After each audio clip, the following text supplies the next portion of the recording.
Soft spring sunlight streamed into the luxurious residential neighborhood of Brookline. Melissa Wilson gazed at the magnolia flowers blooming in her garden through the large window and let out a deep sigh. Despite her success as a high-end real estate agent, she still hadn't found her complete place in this elegant neighborhood. After graduating from Boston University, she had built a 10-year career in real estate and was now at the forefront of the industry. However, even these achievements seemed to be viewed as merely a vulgar profession in the eyes of the Wilson family.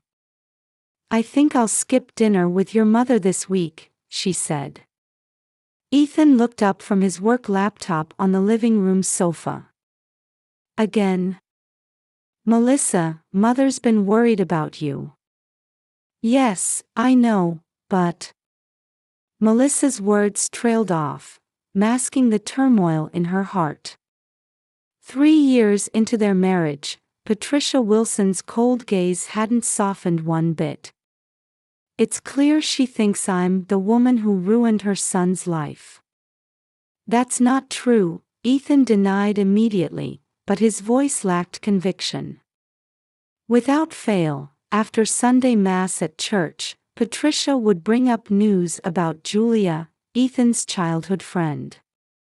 Julia, a Harvard graduate who now worked as a pediatrician at a prestigious hospital, was the perfect lady Patricia had wanted as her son's wife.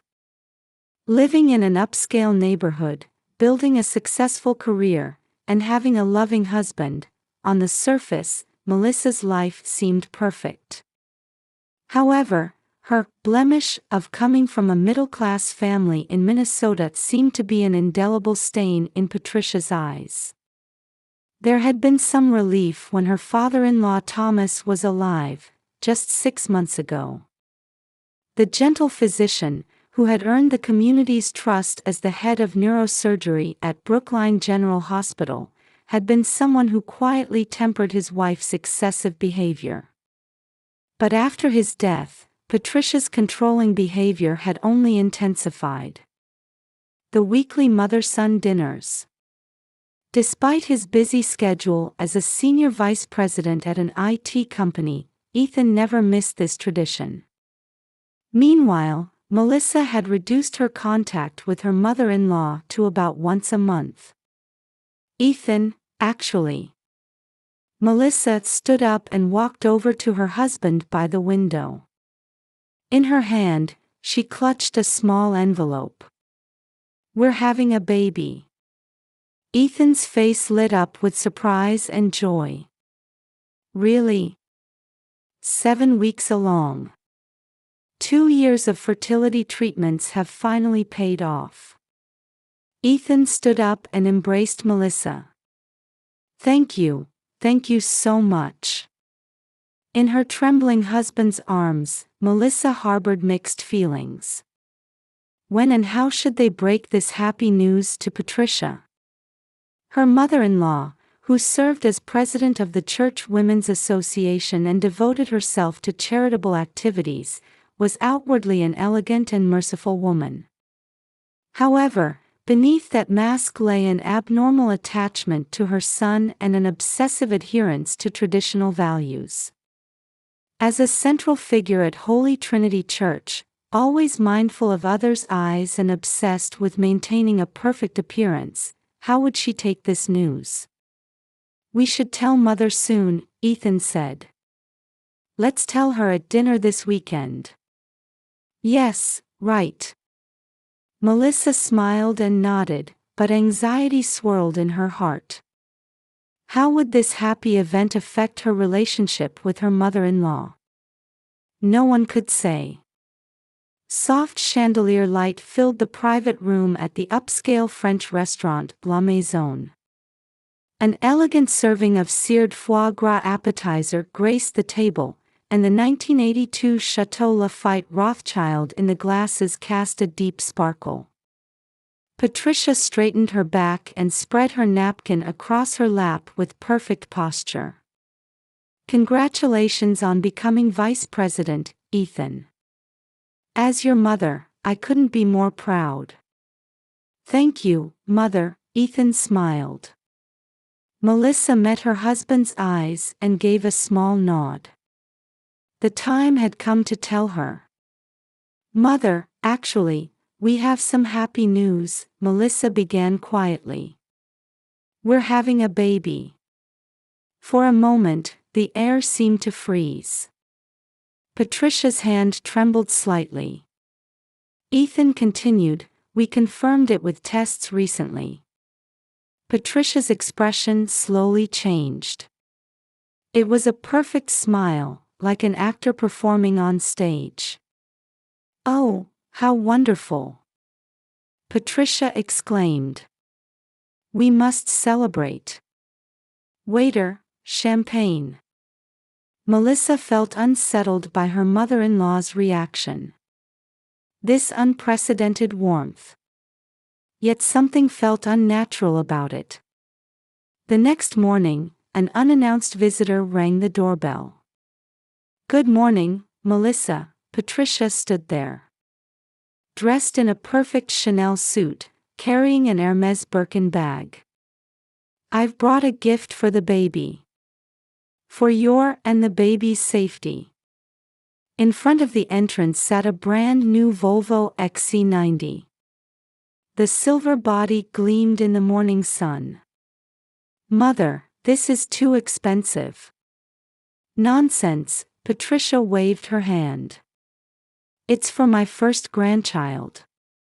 It has all the latest safety features. I've already put the registration in your name. Patricia walked around the car, explaining each safety feature in detail. There was something obsessive about her tone. The latest brake system. Perfect collision prevention system. Even the seatbelt tension adjusts automatically.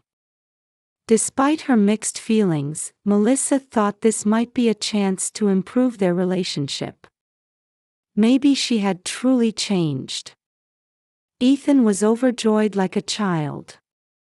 Thank you, Mother. Melissa, let's take it for a test drive. A few days later, Melissa went shopping in the car. She consulted about post-pregnancy nutrition management at Whole Foods and bought organic ingredients. Her heart swelled with expectations for their new life ahead. On the way home, something went wrong as she approached Brookline Avenue. When she pressed the brake pedal, the car wouldn't slow down. If anything, it felt like it was speeding up. She tried to stay calm with deep breaths. But the pedal was completely unresponsive, as if dead. The intersection was approaching. The traffic light was changing from yellow to red. Stop, please. She desperately pulled the emergency brake, but that didn't work either. She honked the horn and flashed the hazard lights. But she could see a large truck entering the intersection. The thunderous sound of horns. The screech of tires. Baby. I'm sorry. Violent impact. The sound of shattering glass. Deploying airbags. Everything felt like it was in slow motion. Just before losing consciousness, Melissa saw a strange sight. Across the intersection, a black Mercedes was parked. When she next opened her eyes, she was in a private hospital room. Pure white ceiling. The smell of disinfectant. The sound of N4 drip. Everything felt surreal. You're awake, a nurse said gently. The baby? She asked in a hoarse voice. The nurse's expression clouded. That was enough to understand everything. At that moment, the room's door opened. Patricia entered. In her usual perfect attire, carrying a high-end brand flower arrangement. Melissa, that must have been terrible, Patricia's voice had an unnatural brightness. And with an icy smile, she whispered in her ear. "The baby is gone now. My son is free." Melissa stared at Patricia, suppressing the pain throughout her body. Though her voice trembled, her words were clear. "You'll regret this smile for the rest of your life." Patricia's expression froze for a moment. But she quickly composed herself and gracefully left the room. In Melissa's eyes, a quiet flame of determination was lit. This wasn't the end. Everything was just beginning. 2 weeks after being discharged, in early August, Melissa sat in her home office with her laptop open. On the screen was the Boston Police Accident Report. She shook her head at the conclusion of "accident due to sudden brake system failure." This is too perfect. There were too many unnatural points in the police investigation. The simplified scene investigation. Partial missing surveillance camera footage. And Patricia's unnatural behavior. Everything pointed to something. Melissa picked up her phone and dialed a saved number. Jim Collins Detective Agency. "Hello, this is Melissa Wilson." A warm, deep voice answered from the other end. "Mrs. Wilson, I've heard the rumors. Can we meet?" That afternoon, Melissa visited an old office building near Boston Public Garden. The door bore gold letters reading, "James Collins Private Investigation." "Welcome." Jim Collins was a well-built man who appeared to be in his late 60s. After a 20-year police career, he had added another 15 years as a private investigator.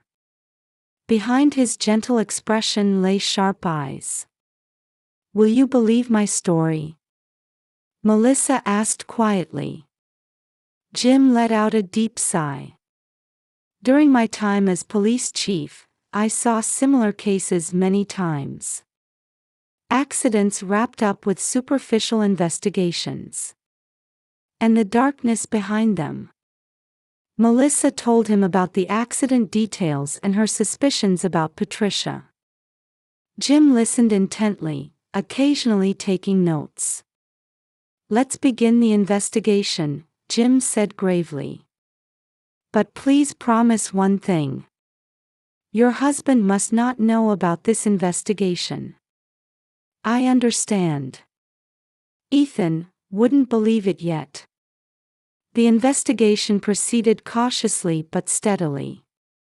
Jim utilized his connections as former police chief to obtain all surveillance camera footage around the accident scene. Furthermore, he collected detailed analysis data from the Volvo dealership's maintenance records and the accident vehicle. In September, they made their first important discovery. "Look at this," Jim pointed at his laptop screen. It showed someone who appeared to be Patricia meeting with a middle-aged man in work clothes in a back alley the night before the accident. A cash exchange could be seen. "This man is a mechanic at the Volvo dealership," Jim said. "Name's Mike Johnson. A veteran with over 20 years of experience." Through subsequent surveillance, Mike's background came to light. A man with debt, married to a gambling-addicted wife. And $100,000 in cash from Patricia. All the pieces were starting to connect. "I'll make contact," Jim suggested. On a chilly night in early October, Mike approached a car in his apartment complex parking lot. Jim sat in the driver's seat. "Get in," a quiet but authoritative voice. "Who are you?" Mike tensed up. "Former police chief Jim Collins. I know everything about your past and present." The blood drained from Mike's face. "Let's talk." About the $100,000 you received from Patricia Wilson. And about the brake system modification. Mike squeezed out words in a trembling voice. She threatened me. I needed money for my daughter's surgery. If you tell everything, there might be a chance to reduce your sentence, Jim advised. But if you stay silent. That night, Mike told everything. Patricia's contact. How he modified the brake system. And the guilt of knowing an accident would happen but staying silent. The evidence steadily accumulated. Mike's confession. Surveillance camera footage. Tools used for the modification. Cash transaction records. And the decisive evidence. Patricia's handwritten memo. She probably thought it was a perfect plan, Jim said while organizing the evidence. But there's no such thing as a perfect crime in this world. By late October, all the evidence was in place. Melissa quietly put into words the emotions she had long suppressed. Let's report it to the police. There was no hesitation in those words anymore. All evidence was submitted to the Boston Police Major Case Squad. Detective Marcus Brown let out a deep sigh while reviewing the materials. This is, clearly an attempted murder case. On a Sunday in early November, a charity event hosted by Patricia was being held at Holy Trinity Church. Elegant music played while upper-class ladies and gentlemen chatted. Police officers quietly entered. Mrs. Patricia Wilson, Detective Marcus stepped forward. You're under arrest for attempted murder. The venue erupted in chaos. Patricia answered with an elegant smile. Me? Don't be ridiculous. But her expression gradually crumbled. Especially when the handwritten memo emerged from the evidence, the blood completely drained from her face. The sound of handcuffs echoed in the church hall. Patricia's scream. And the shocked expressions of the gathered people. Melissa watched everything quietly. And then came the most painful moment. Telling Ethan. In their living room, Melissa laid out all the evidence before Ethan. Your mother tried to kill me and the baby. Ethan was speechless. Surveillance camera footage. The mechanic's testimony. And his mother's handwritten memo. All the evidence presented undeniable facts. It's a lie. Mother wouldn't. Ethan's voice trembled. And when he saw the final piece of evidence, he completely broke down. It was a recording of Patricia's words in the hospital room after the accident. Mother, why? Ethan's anguished cry echoed in the quiet night living room. In the Norfolk County Superior Court. As a solemn atmosphere hung in the air, Prosecutor Sarah Murphy read the indictment. I will state the charges against the defendant Patricia Wilson. 1 count of attempted murder. 1 count of property damage. 1 count of fraud. The defendant, under careful planning. Patricia sat in the front row, dressed in a luxury brand suit, maintaining an elegant posture. However, the slight trembling of her hands betrayed her inner turmoil.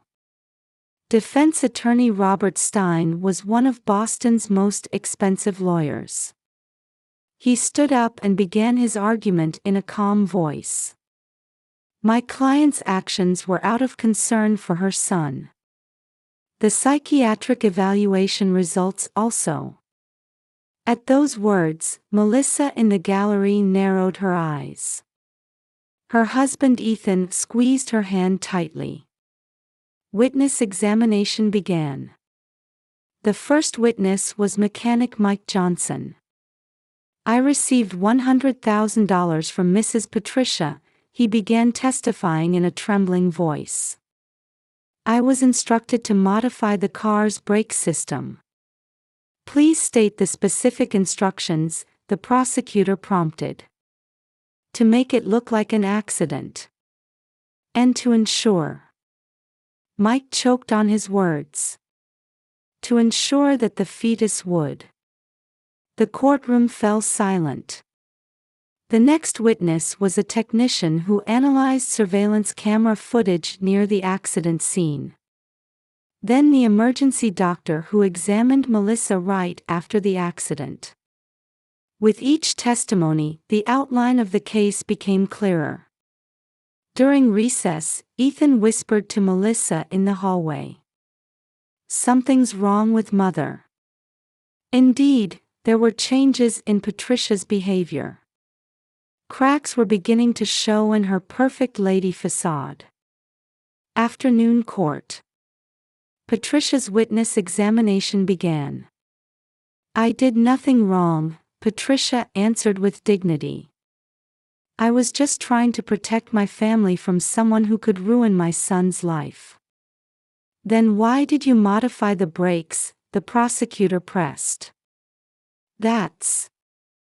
Patricia's voice wavered. "My son should have had a suitable marriage partner. Someone perfect in family background, education, everything. You call attempting murder protecting family." Patricia's expression distorted. "I understand. How much someone from the lower class like Melissa would taint our world. She and that child in her womb." The courtroom erupted. The judge's gavel demanded order. "Mother." Ethan's voice broke the silence. All eyes turned to him. "Mother, when did you become such a person?" The blood drained from Patricia's face. "Ethan, everything was for you." "Shut up," Ethan stood up.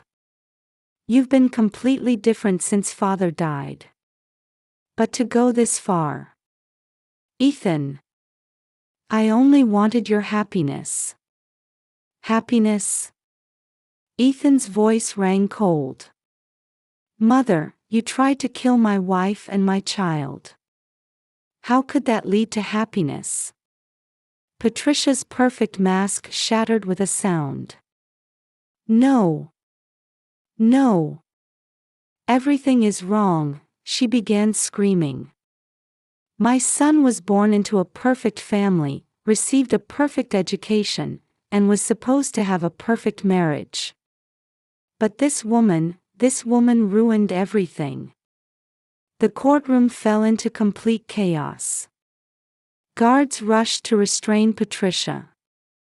The evidence examination lasted 2 weeks. During that time, Patricia's abnormal attachment and obsessiveness gradually came to light.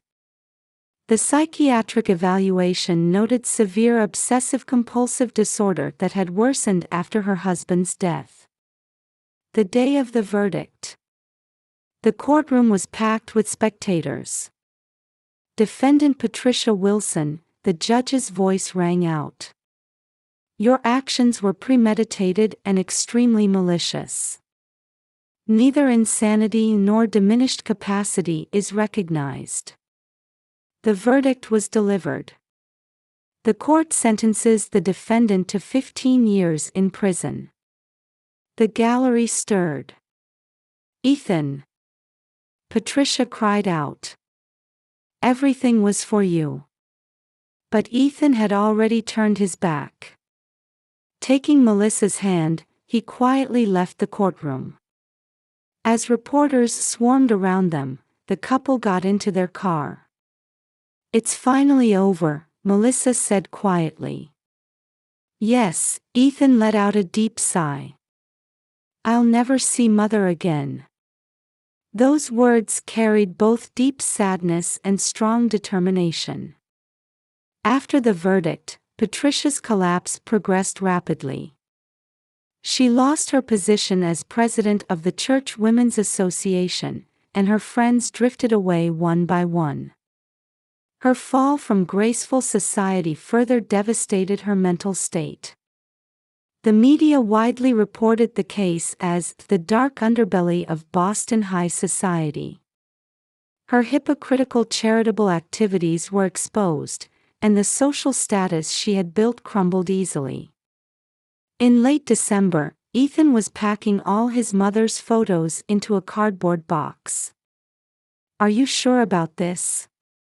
Melissa asked worriedly. "Yes," Ethan answered resolutely. "Mother no longer exists in our lives." The cardboard box was sealed away in the basement storage. Outside, the year's last snow had begun to fall quietly. As if purifying everything, it wrapped the city in a pure white garment. Melissa and Ethan stood together by the window. "Let's start our new life," Melissa whispered. Ethan nodded silently. Several years later, in a quiet residential area of Cambridge, about an hour's drive from Brookline, in front of a house warm with Christmas decorations, a 4-year-old girl with a bright red ribbon was making a snowman. "Alice, aren't you cold?" Melissa called from the doorway. "I'm fine." Alice responded with a smile. "Look, I made a snowman." Melissa nodded with a smile. For years since they had adopted Alice, her smile had become a beacon of hope for the entire family. "I'm home," Ethan's car returned. Since becoming CEO, work had become even busier, but he never neglected time with his family. "Papa." Alice ran to him. "Oh, is this a snowman?" Ethan lifted his daughter. "It's very well made. Can I open my Christmas presents?" "That's a treat for tomorrow morning," Melissa gently explained. The family of 3 entered the living room wrapped in warm light. Under the large Christmas tree lay presents for Alice. The fireplace fire softly illuminated the room. "Melissa," Ethan turned to his wife. "Are we good for next week's final adoption interview?" "Yes," Melissa nodded. The meetings with Noah, who would become Alice's brother, were progressing well. "Noah is looking forward to becoming part of our family too." Meanwhile, at the same time, in a rehabilitation facility, Maplewood Care Center, in the Boston suburbs, Patricia Wilson sat in a wheelchair, staring out the window. "Mrs. Wilson, it's time for your medicine," a nurse called. There was no response. After falling in prison during her 4th year and becoming paraplegic, she now lived in this rehabilitation facility following her parole. No trace remained of her once dignified appearance. In her room at the facility, numerous letters she had sent lay piled up, all returned marked "address unknown." Ethan had completely changed his address and cut off all ties with his mother. "Ma'am, it's dinner time," a caregiver called. "Today is a special day," Patricia mumbled with vacant eyes. "Christmas Eve, we used to, as a family." Her words trailed off. The happy times in her memories now brought only pain. In the facility hallway, young nurses were gossiping. From Patricia's room window at Maplewood Care Center, she could see the nearby park. There, families were chatting happily. Tears fell. "Merry Christmas, Ethan." Words heard by no one were absorbed into the cold window glass. Meanwhile, in the Cambridge house, warm family time flowed on. Hey, Papa, Alice asked while reading a picture book on Ethan's lap. Where's Grandma? A moment of silence. Melissa watched Ethan's expression worriedly. Ethan answered quietly, your grandmother went far away. We can't see her anymore, and that's how it has to be. Why? Sometimes, Melissa gently added an explanation, even adults make wrong choices. But we learn from that, and we try to become a better family. After thinking for a moment, Alice smiled and said, I'm glad I'm Papa and Mama's child. Ethan and Melissa looked at each other and smiled.